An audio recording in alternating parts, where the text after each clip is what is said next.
Romanos 12, verso 2, a Bíblia diz assim: e não vos conformeis com este século, mas transformai-vos pela renovação da vossa mente, para que experimenteis qual seja a boa, agradável e perfeita vontade de Deus. Mesmo sendo diferente a sua tradução da Bíblia que você está hoje, vamos ler todos juntos? E não vos conformeis com este século, mas transformai-vos pela renovação da vossa mente, para que experimenteis qual seja a boa, agradável e perfeita vontade de Deus. Feche os seus olhos. Pai, nós de fato queremos viver essa palavra. Nós não podemos nos conformar com os valores e conceitos desse século, muitos deles contraditórios à tua palavra. Por isso nós queremos hoje ouvir da tua boca, a tua voz, de maneira bem específica a cada um de nós, para que o Senhor nos oriente, nos dê direção, clareza daquilo que nós podemos fazer em relação ao mundo em que nós vivemos. Pedimos ao Espírito de Deus que nos dirija a toda a verdade, que traga revelação, que traga clareza a cada um diante daquilo que está vivendo ou vai viver, para que possamos nos posicionar de acordo com a tua palavra. A ti nós queremos oferecer honra, glória e majestade para sempre, porque tu és o nosso Deus e declaramos: não há outro além de ti. Muito obrigado por essa manhã e pelas pessoas que estão aqui, que vão ouvir a tua palavra, e declaramos que Satanás não tem poder para atrapalhar, para impedir essa semente de chegar a cada coração, assim como o Senhor deseja. É o que nós oramos, agradecidos sempre no nome poderoso de Jesus. Todos digam amém. Hoje eu quero falar da necessidade de renovar.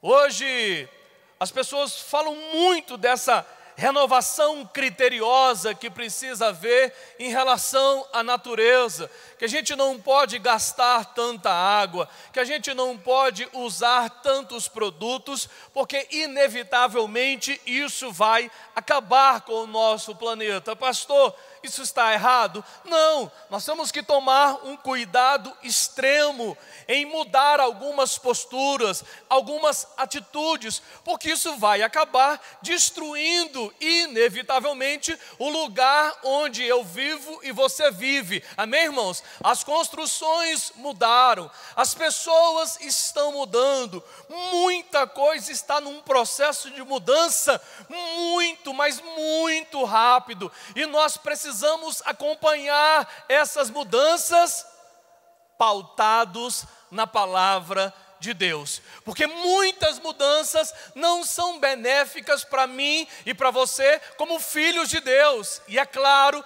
eu preciso ter norte, eu preciso ter fundamento para entender o que pode ser bom para mim e o que pode não ser tão bom assim para mim ou para minha família ou para os meus amigos. Por isso o texto de hoje de manhã que eu li, a Bíblia diz: e não vos conformeis com este século, mas transforme-o pela renovação da vossa mente. E renovar significa tornar novo, mudar ou modificar para melhor, restaurar, reformar, melhorar em todos os aspectos, refazer, reparar, rejuvenescer e por fim revigorar.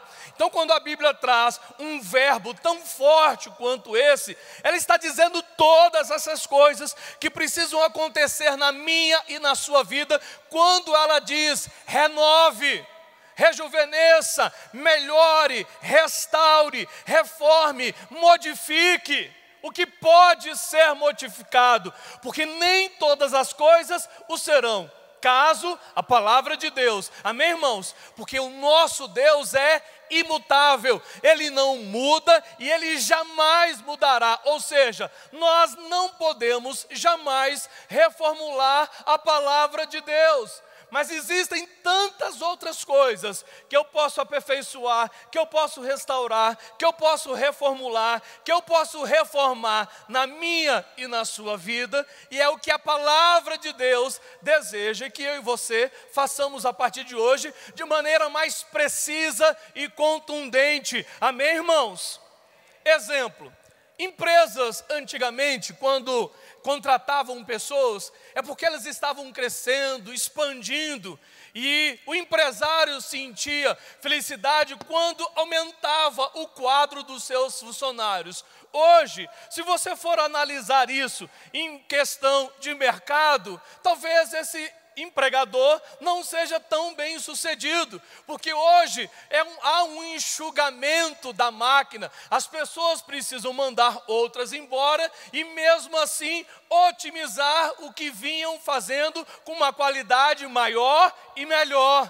Então, quando você enxuga a máquina, reduz o número de pessoal e melhora a qualidade, esse empresário, esse empregador se torna uma pessoa muito bem sucedida no que faz. Muito bem sucedida. Então, nós precisamos entender onde eu preciso renovar, o que eu preciso fazer para poder melhorar. Todos nós, principalmente quem está na fé, deve buscar uma vida de renovação, de melhoria, de satisfação em Deus. Nós precisamos procurar melhorar nossa vida em Deus, nosso relacionamento com Deus, porque caso contrário, isso vai cair numa rotina e vai se tornar uma coisa insatisfatória, sem graça, sem vida, sem felicidade, sem ânimo algum. Porque, irmão, preste atenção, todos os domingos é dia de vir à igreja, todo dia você tem que orar, todo dia você tem que ler a Bíblia, mas o que eu posso fazer para melhorar essa minha conduta diária? O que eu posso fazer para restaurar esse processo que porventura não esteja tão bom e eficiente na minha vida? Qual é o extrato que eu tenho de mim mesmo em relação à minha vida espiritual? O que eu posso fazer por ela para modificá-la, para melhorá-la? Pastor, hoje está bom, mas você não pode se contentar com o bom. O bom é inimigo do melhor. E você precisa entender que para melhorar você precisa modificar sempre, talvez a forma, a maneira, o tempo que se gasta em relação àquilo que nós desejamos diante de Deus. O que você está fazendo para renovar sua vida espiritual? Porque a Bíblia diz, irmãos, olha o que a Bíblia diz em Marcos 2, 21 e 22. Ninguém costura remendo de pano novo em veste velha, porque o remendo não tira parte da veste velha e fica maior a rotura. 22. Ninguém põe vinho novo em odres velhos. Do contrário, o vinho romperá os odres, e tanto se perde o vinho como os odres. Mas põe-se vinho novo em odres novos. Ou seja, nós precisamos nos adequar àquilo que Deus quer e pode fazer na minha vida. Amém, irmãos? Vinho novo só cabe em odres novos. Sabe por quê? Há uma fermentação no vinho que vai fazer com que ele enche o que foi onde foi colocado, e se o odre não for velho, não for novo, ele vai arrebentar. Assim acontece com a minha vida e a sua vida. Como Deus vai colocar uma unção nova num odre velho? Ele não vai aguentar, ele não vai suportar. Por isso a Bíblia está nos mostrando que tanto eu quanto você, todos nós, precisamos reformular, reciclar aquilo que Deus já fez na minha vida e na sua vida. Milagres precisam ser reciclados e renovados. Ninguém pode viver uma vida inteira de uma única palavra de Deus, de um único milagre, porque essas coisas vão atestar que Deus existe, irmão. Como é que alguém vive de um milagre de 10 anos atrás, de 20 anos atrás? Deus é Deus, a Bíblia diz que Deus é Deus de novidade, diga novidade. E precisa haver novidade nessa relação entre eu e o meu Deus, entre Ele e você. Precisa haver coisas novas. Deus precisa estar falando de várias maneiras ao seu coração. Milagres precisam estar acontecendo de formas diferentes na sua vida e na minha vida. Isso alimenta a nossa fé, isso nos anima, isso nos faz buscar o Senhor com mais intensidade, com mais vontade, porque nós sabemos, Deus continua falando. Ele é o mesmo ontem, hoje e será eternamente. Tem uma frase que nós falamos aqui por reiteradas vezes: só Deus não muda, irmão. O resto, tudo muda. Você não é mais a mesma pessoa, até fisicamente falando, do que 10 anos atrás. Seu metabolismo mudou, seu cabelo mudou, suas formas mudaram para maior ou para menor, mas você não é mais a mesma pessoa. As suas tecnologias mudaram, ninguém anda mais com aquele Pentium, como é que era? Pentium 100, Celeron, isso não existe mais, irmãos. Tem várias crianças aqui na igreja, que quando pegam um computador, ao invés de clicar no mouse, passa o dedo na tela, pensando que é um iPad, pensando que é uma tela de toque. E não sabem mais interagir com esse tipo de equipamento, porque mudou. Hoje você não precisa mais escrever frases. Hoje existe um programa no próprio iPad, iPhone, onde você baixa esse programa, começa a dizer as frases e ele mesmo vai transcrevendo essas frases sem que você digite uma única palavra. Tudo mudou, as coisas estão mudando. E eu pergunto, eu estou? Você está mudando? Que tipo de qualidade tem o evangelho que você vive hoje? Melhorou? A forma como você encara e vê a Deus aperfeiçoou? Você vê Deus com outros olhos hoje, como um pai, como um Deus amoroso, ou como um Deus só que obriga você a cumprir regras, a fazer coisas? Ou você mudou a forma de ver a Deus? Não, existem regras, como existem benefícios em Deus. E eu aprendi que numa relação existem coisas que eu tenho que fazer e coisas que eu recebo. A nossa forma de ver a Deus mudou. O evangelho que eu vivo, que você vive, melhorou a minha vida, a minha família, os meus relacionamentos. Se a resposta foi sim, você está mudando constantemente. Porque há uma proposta de mudança de Deus para mim e para você. A Bíblia diz, aquele que começou a boa obra em vós, em você, em mim, há de completá-la até o dia de Cristo Jesus. Significa que Ele não vai parar de trabalhar em mim e em você. Ele vai completar o que começou. Ele vai terminar a obra que iniciou no dia em que você o recebeu, o aceitou como o Senhor e Salvador. E isso não pode ficar parado, estagnado. Por isso, essa necessidade de renovar a minha mente. E o que nós podemos avaliar em relação a essa renovação? Primeiro, o preço da renovação. Diga, o preço da renovação. E aí, irmãos, fica fácil da gente se autoavaliar. Eu mudei.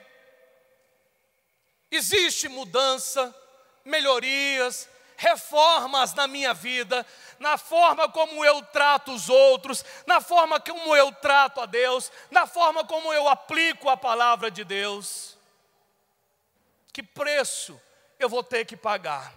A Bíblia diz em Filipenses capítulo 4, verso 8, finalmente, irmãos, tudo que é verdadeiro, tudo que é respeitável, tudo que é justo, tudo que é puro, tudo que é amável, tudo que é de boa fama, se alguma virtude há, se algum louvor existe, seja isso que ocupe o vosso pensamento, a vossa mente.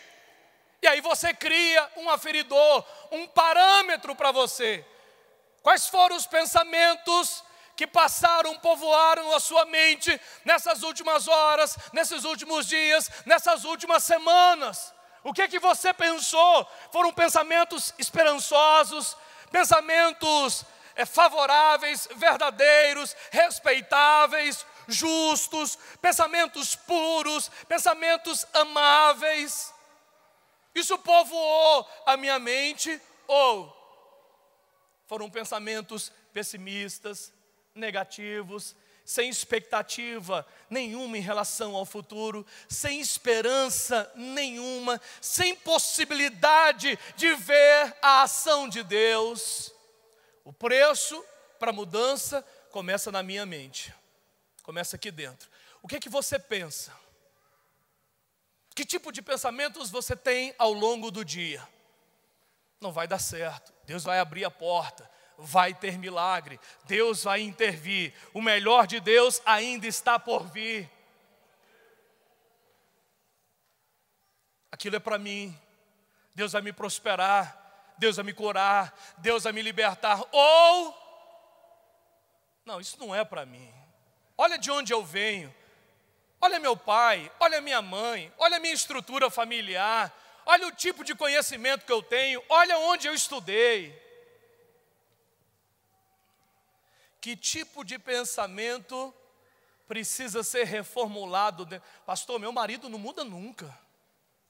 Então ele é Deus, irmã, traga ele para a igreja para a gente se devotar diante dele. Porque eu disse, só Deus não muda. Quantas mulheres, pastor, meu marido não muda nunca. Então eu chego para ele, Deus, opera um milagre hoje na minha vida, falando com o seu marido, porque ele não muda nunca. Só Deus não muda. Que tipo de pensamento passa pela sua cabeça todos os dias? Está cravado na sua cabeça e no seu coração o texto de Filipenses capítulo 4, verso 8. Finalmente, irmãos, enfim, tudo que é respeitável, puro, bom, amável, justo, bacana, maravilhoso, seja isso que ocupe a vossa mente. E a boca fala do que o coração está cheio. Nós conhecemos uma pessoa não por aquilo que ela veste ou tem, mas por aquilo que ela fala. Ela vai se denunciar no lado bom ou no lado ruim, por aquilo que ela diz. A boca fala do que o coração está cheio.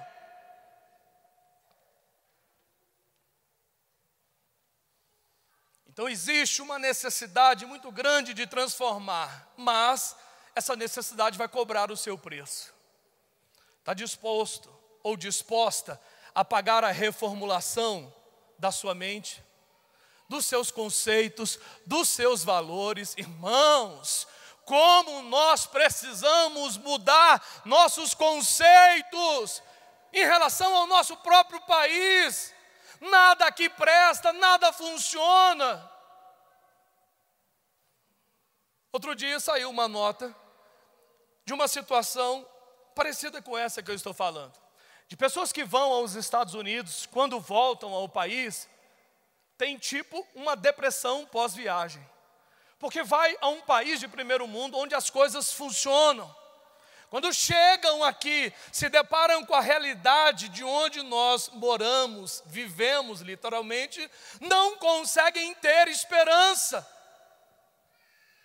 Depressão pós-viagem. Quem foi aos Estados Unidos ou o país de primeiro mundo sabe muito bem o que eu estou falando hoje de manhã. Não consegue ver esperança, porque dizem, todo político é ladrão. Todo, irmão. Será que todos são? Todos os governantes são ladrões. Será? Todo mundo que está hoje no governo rouba. Será?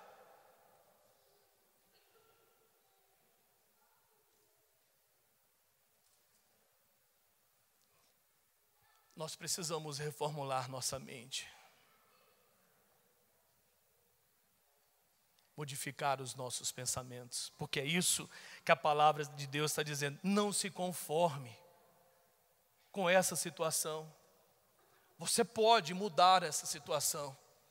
Certa vez o Senhor leva o profeta Ezequiel para o meio de um vale de ossos sequíssimos. E pergunta para o profeta: o que você acha que pode acontecer? Que mudanças podem acontecer? O que o profeta disse? Senhor, tu sabes. E foi uma resposta sábia: tu o sabes. E Deus disse: abre a tua boca e profetiza. Fale o que precisa acontecer a esses ossos para que eles revivam, para que eles nasçam de novo. Ou seja, a mudança está em mim, não está nos outros. A mudança está em você, irmão. Em você abrir sua boca na sua casa: meu filho vai ser um menino diferente, meu marido é um marido amoroso, transformado, diferente, meu marido vai se converter, porque a Bíblia diz que a mulher que é crente santifica o marido que não é.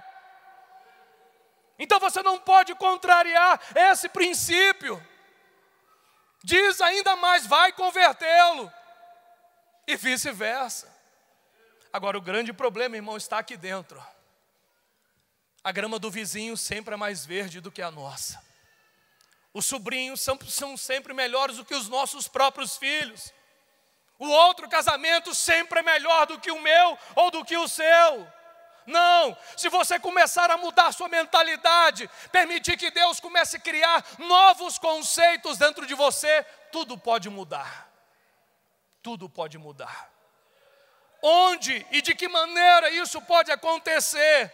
Primeiro, se enchendo da palavra de Deus. Diga: se enchendo da palavra de Deus.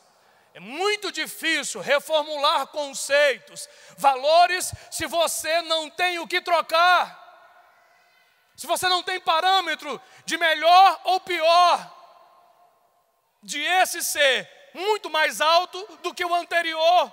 Então como é que você pode trocar valores e conceitos se você basicamente não se enche da palavra de Deus? Não sabe o que é certo e o que é errado, não sabe o que precisa ser trocado, mudado, se você não tem parâmetro bíblico.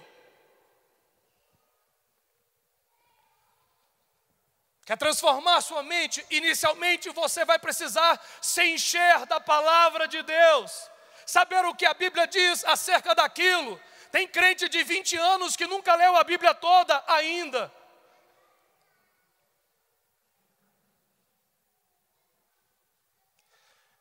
Aí você começa a medir os valores. Um advogado, para ser um bom advogado, ele precisa saber, dependendo da área de atuação dele, o que, Deroci? Pelo menos 200 artigos. E dentro de cada artigo, jurisprudência. E doutrina. Pelo menos para que ele seja bom. Aí você pega uns caras igual tem aqui na igreja, que sabe capítulos e mais capítulos do nosso direito. Nada contra isso, irmão. Isso não é errado. O errado é você também não saber a constituição da sua vida espiritual. É não dar valor à sua vida espiritual, que é mais importante do que qualquer outro valor desse mundo. Você pode saber o direito, mas tem que saber também os direitos bíblicos que regem sua vida. Se encha da palavra de Deus. Se incomode, eu sei o que é de Deus, só de ouvir falar, ou os meus olhos já viram o Senhor, como disse Jó. O que eu sei de Deus? Como você pode refutar uma verdade se você nunca leu a Bíblia toda? Pode fazer conexões de versos. Como você pode falar de Deus, sendo que nunca leu a Bíblia inteira? Como você conhece a Deus? E nós estamos ensinando o que aos nossos filhos? Estude, ganhe dinheiro, porque assim você será feliz. Onde a felicidade está? Em 10 mil reais, irmão. Onde a felicidade está? Numa porta de emprego público. Porque a Bíblia que eu conheço, ela diz: a alegria do Senhor a nossa força é. Isso pode te ajudar em uma coisa ou outra. Talvez você esteja com um sapato de marca, que é muito bom. Talvez com uma roupa de marca, mas isso trouxe que tipo de alegria? Você a usou hoje e talvez, principalmente se for mulher, não vai querer repetir mais esse mês ou esse ano. Que tipo de alegria isso traz? Outro dia eu estava falando com a minha esposa, nós precisamos de muito pouco para ser feliz, irmão. Muito pouco. E nós estamos trocando Deus por essas coisas efêmeras que hoje existem e amanhã não existem mais. A Bíblia diz: buscai as coisas lá do alto e não as que são da terra. Busque, porque é isso que tem peso de eternidade na minha vida e na sua vida. Certa vez o Senhor chegou para um moço e disse: louco, hoje pedirão a tua alma. E o que mais diz? E o que tu tens preparado, para quem será? Irmão, 70, 80 anos é nossa média de vida, ou talvez um pouco mais. E acabou. Agora, minha eternidade, de que forma ela está sendo planejada, preparada, projetada? Se tudo que a gente pensa diz respeito apenas a esse mundo. E o apóstolo Paulo diz: se a nossa esperança se limita apenas a este mundo, a essa terra, nós somos os homens mais infelizes de toda a terra. Se tudo que você pensa, se tudo que você planeja está apenas pensando nessa vida, eu quero lhe informar o que a Bíblia diz: você é a pessoa mais infeliz de toda a terra.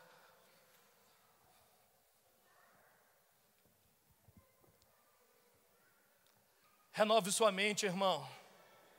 Uma boa casa pode te dar satisfação, mas não uma alegria eterna. Um bom carro pode te trazer satisfação, mas não uma alegria eterna. Onde estão os nossos valores? E o que nós estamos ensinando aos nossos filhos? A semana inteira, acorda, você tem que estudar. Irmão, minha esposa pregou essa semana no discipulado, terça-feira de manhã. Nós estamos cercados de coisas boas. Atividade física, academia, passeio, família, cinema, vida cultural, trabalho, cursinho, estudos, inglês, tudo coisa boa. Onde Deus está em todo esse projeto de vida? Onde Deus foi incluído no seu projeto de vida? Só domingo de manhã? Só domingo à noite? Se der, eu vou. Irmão, quando você vem à igreja, eu quero falar isso com muito amor para você. Não está fazendo favor a Deus, não. Vou fazer um favorzinho a Deus, eu vou à igreja. Não, irmão, você está se beneficiando. Porque a Bíblia diz: está vindo à casa de Deus para se encher dele.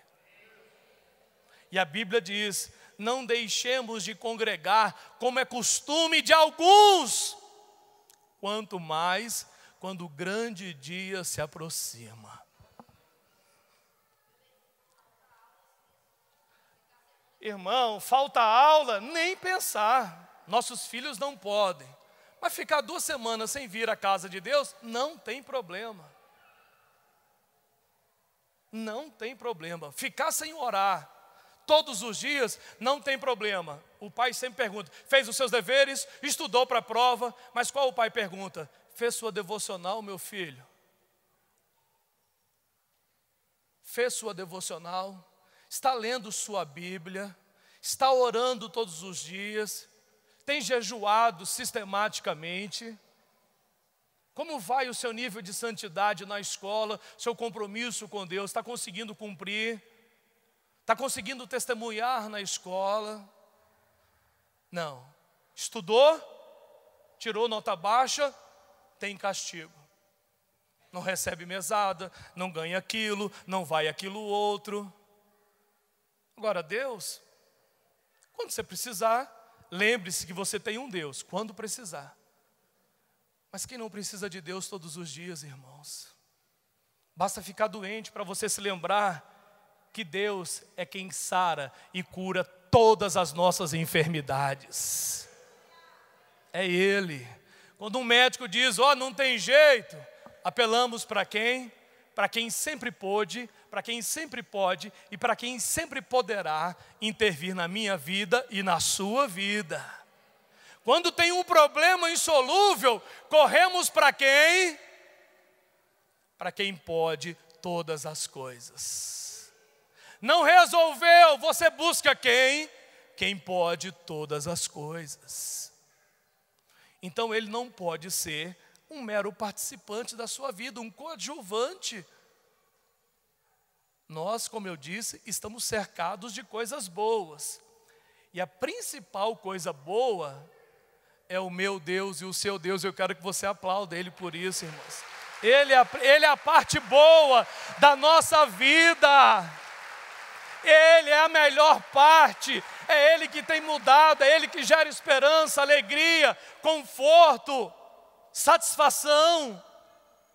E você está excluindo a parte boa da sua vida, pensando que essas outras coisas vão trazer benefício direto a você, por um tempo talvez, mas não para sempre. Segunda coisa que você precisa fazer para mudar a sua mente: se desligue de tradições. Diga, eu preciso aprender a me desligar de determinadas tradições.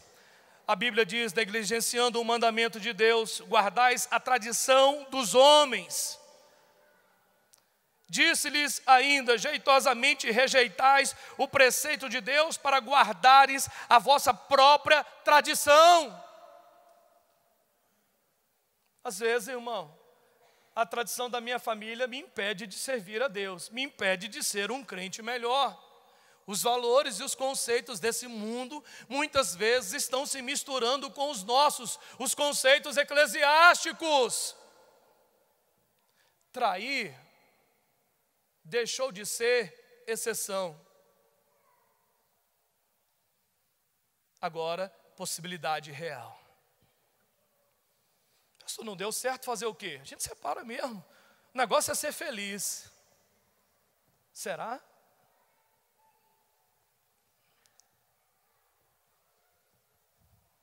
Quais os valores que nós estamos assumindo em detrimento dos valores de Deus, irmão? Antigamente não se via cena de sexo de tipo algum em nossas casas. Hoje, com a TV a cabo, isso é normal. Qual é o problema, pastor? Um dia uma pessoa da igreja foi a um determinado lugar onde estava passando cena de sexo explícito. Falou, pastor, é o gênero humano.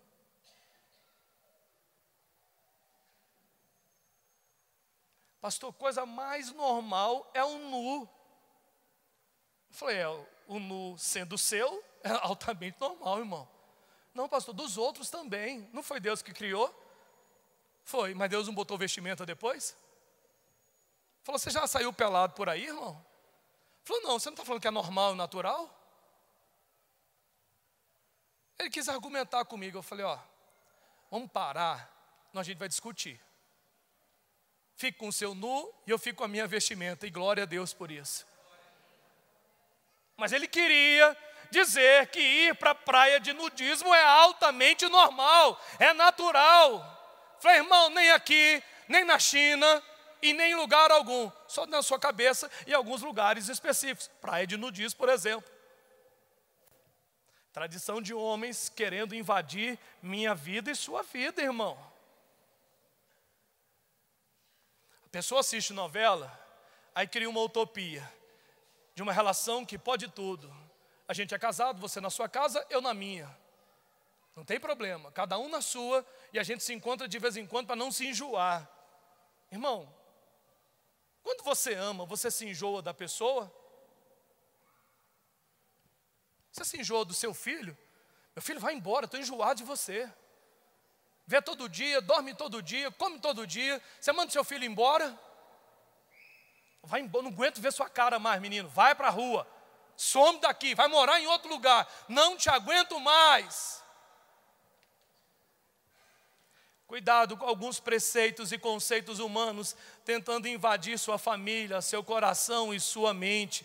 Daqui a pouco você está dizendo, não, não tem nada a ver. Eu detesto essa frase, não tem nada a ver. Tudo tem a ver. Tudo. Tudo tem a ver, irmãos. Tudo tem uma consequência boa e ruim para cada atitude que eu tomo e que você toma. Tudo tem a ver. E aí, para transformar sua mente, você vai precisar aprender a se desligar de algumas tradições. Terceiro, aprenda a ouvir conselhos. Diga, eu preciso aprender a ouvir conselhos. E a Bíblia diz em Provérbios 15, verso 22, onde não há conselho, fracassam os projetos, mas com os muitos conselheiros há bom êxito. Ou seja, ei, irmão, irmã, você que é individualista, gosta de resolver tudo sozinho, você está perdendo uma boa oportunidade para analisar o contexto como um todo, de pessoas específicas que podem lhe ajudar a tomar uma decisão. Eu não preciso de ninguém. Opa, você está contrariando um valor eterno, irmão. Você não precisa de ninguém quando sabe o que fazer. Mas quando não sabe o que fazer, logicamente você vai precisar de conselhos.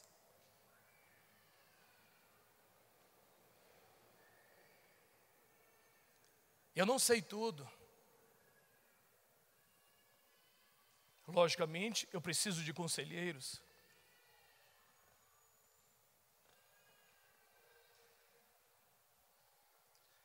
Acho que a gente sabe tudo, irmão, porque é de Deus. Está equivocado. Se eu pensasse assim, também estaria.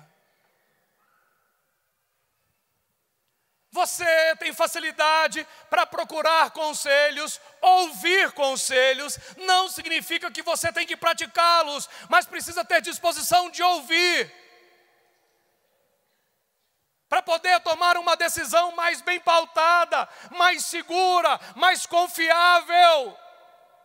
Essa semana eu estava lendo na internet que a Rede Globo está reformulando a sua diretoria e ampliando o número de conselheiros.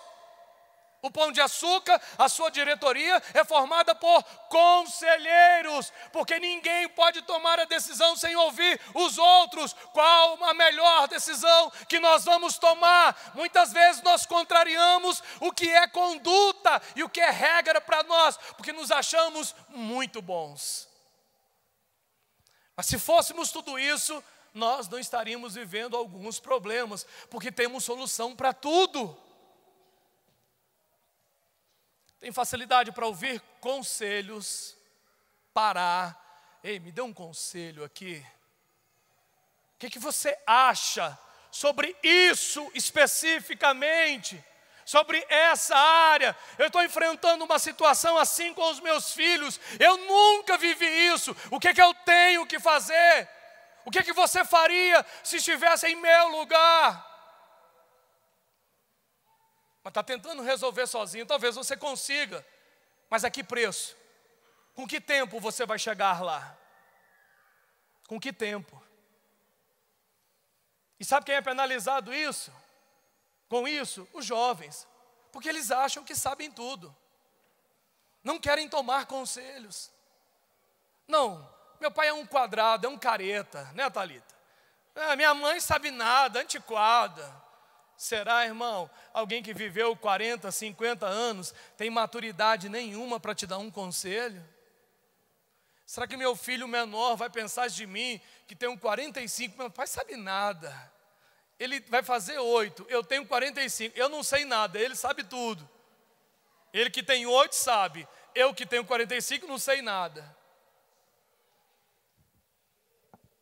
Um dia o irmão saiu de um seminário, que tinha acabado de sair, não tinha nem trocado as fraldas. Acabado de sair do seminário e queria discutir igreja comigo. falei, irmão, você não trocou nem as fraldas. E quer discutir, eu tenho 21 anos de ministério. Essa maturidade tem valor nenhum, esse tempo todinho, essa prática todinha tem valor nenhum. Você não tem nenhum ano de ministério pastoral e quer discutir igreja comigo? Irmão, cresça e apareça.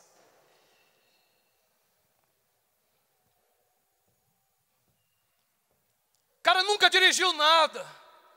Ele acabou de sair de uma escola. Ele quer discutir igreja comigo, que tenho 21 anos de igreja, mais 4 de formação teológica. Quer discutir comigo? Era igual o Lula, falando dos presidentes sem nunca ter sido. Pode uma coisa dessa, irmão? É igual pegar um solteiro, querer discutir com quem é pai e mãe. Ele nunca foi pai e mãe. Depois que a gente é pai e mãe, nossa concepção muda.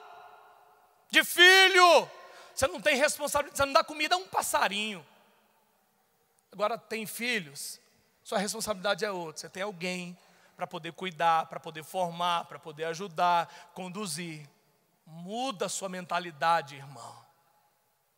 Quem é solteiro não sabe o que eu estou falando. Agora você que é pai, é mãe, deixa de comer para dar ao filho. Vê se o filho deixa de comer para dar ao pai. Ele lasca a mão do bifão lá e manda. Ô mãe, não sabia. Conversa, irmão. Está pensando nele. Agora, mãe, principalmente, deixa de comer para dar ao filho. Minha mãe fazia isso. Não, hoje eu não vou comer carne. Não é que ela não queria, mas que só tinha aquela e ela tinha que dividir.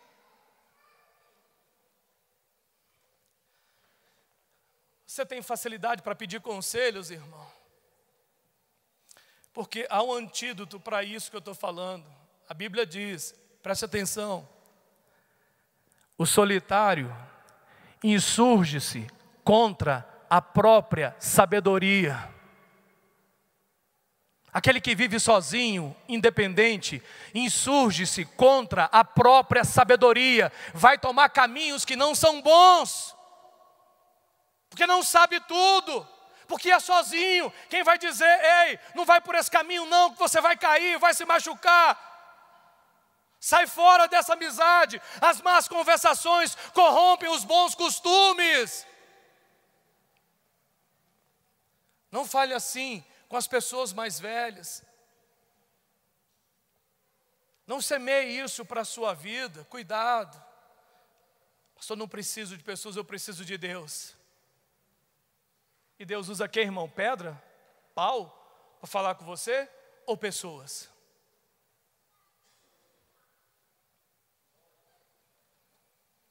Ouça conselhos. Diga, eu preciso ouvir conselhos. Quando você faz todas essas coisas, você pode ir para o segundo benefício. O prêmio da transformação da minha mente, dos meus valores e conceitos, é viver a boa, perfeita e agradável vontade de Deus. Irmão, imagine o que é isso, viver a boa, perfeita e agradável vontade de Deus. Sucesso puro, tranquilidade, serenidade, sossego, felicidade. Quando começa a renovar, quando começa a fazer questão dos valores de Deus, quando começa a aplicar a palavra de Deus à sua vida, você começa a experimentar a boa, perfeita e agradável vontade de Deus.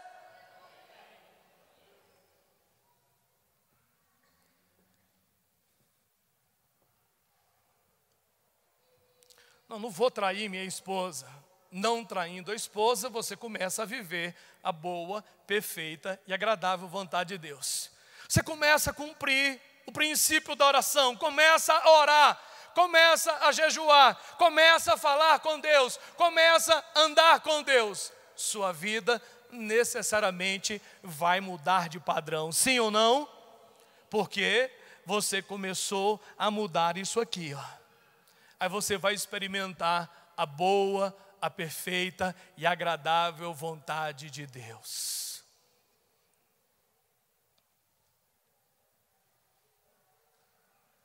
O preço pode ser alto, irmãos. Um dia um irmão me chamou para ir aos Estados Unidos, e eu disse a ele, eu vou com você. Ele falou, pastor, eu vou pagar as passagens do hotel. Eu falei, eu vou com você. Na semana, eu liguei a ele e disse, irmão, estou sentindo uma coisa que não é normal, eu não vou mais a essa viagem. Ele falou, pastor, mas vai ter que pagar, porque o pacote não muda. Eu falei, não tem problema, eu pago. A minha parte eu pago. Mas eu não vou contrariar uma coisa que meu coração está dizendo para eu não fazer. Então não posso ir, eu não vou. Me perdoe, mas eu não vou. E não fui e paguei por não ter ido. Às vezes o preço pode ser alto para se viver a boa, a perfeita e a agradável vontade de Deus. E você que é jovem, pressão da escola, dos amigos, não transou ainda, não ficou ainda, não beijou ainda.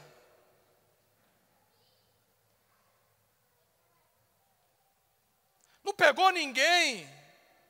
Para viver a boa, a perfeita e agradável vontade de Deus, você vai ter que abrir mão desses conceitos, dessa pressão. E vai ter que entender que o modo de vida que Deus tem para você é diferente do modo de vida que essas outras pessoas têm. Eu disse a minha filha, você sofreu, está sofrendo pressão de todos os lados. Eu sofri parcialmente essa pressão. Se nós somos evangélicos, nós temos que suportar isso, irmãos. Você tem que entender quais são os seus valores. E você não pode mudá-los porque um menino de 15, de 16, de 18 anos diz que você tem que transar ou beijar. Que valores você tem?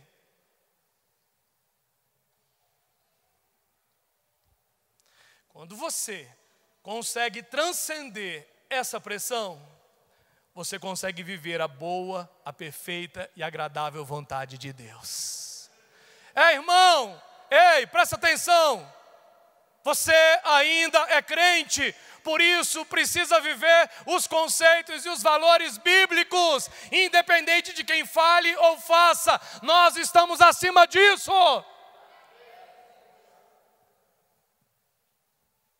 Uma hora a igreja vai ter que ser igreja. Vai ter que assumir a sua postura aí fora. Eu sou crente, eu sou evangélico, eu sou protestante, eu sou batista. E como crente, como protestante, eu não roubo, eu não traio, eu não adultero, eu não minto, eu não faço isso, eu não faço aquilo outro, eu não cedo, porque sou filho de Deus. Uma hora você vai ter que assumir, irmão.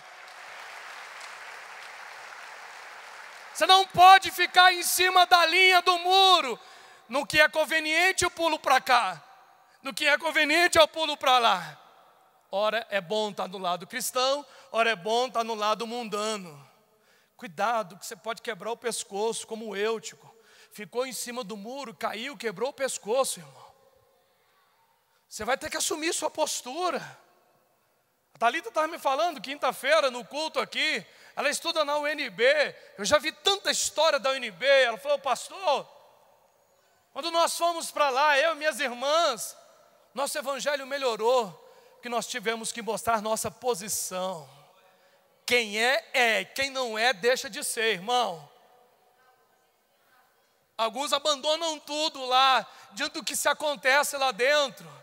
Agora, você não pode ter vergonha de assumir que é crente, que é filho de Deus, diante de quem quer que seja, porque um dia todos se tornarão, porque o Senhor regerá com cetro de ferro, e todos hão de dobrar diante dele e dizer, não há outro Deus além desse. Então é melhor você se antecipar a isso que vai acontecer e dizer, chegar na sua escola, no seu trabalho, gente, sou crente. A partir de quando? De hoje. Sou cristão, sou de Deus. Isso significa, meus valores são diferentes.